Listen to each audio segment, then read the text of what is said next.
Welcome viewer, this video tutorial describes how to fix Windows 11 File Explorer drop-down menu not working. First method is right-click taskbar, click Task Manager. Restart Windows Explorer.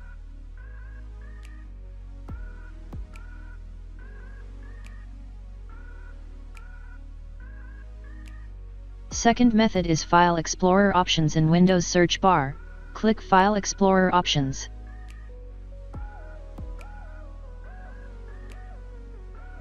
Click Clear under Privacy.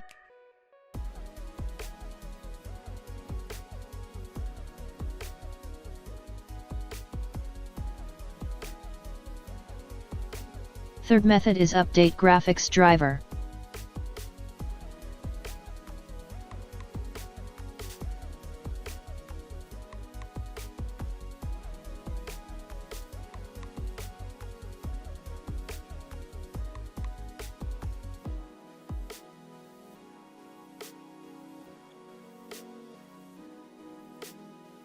Fourth method is type CMD in Windows search bar, right-click Run as Administrator.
I hope this tutorial helps to you. Please like, share and don't forget to subscribe our channel. Thank you very much. See you next video.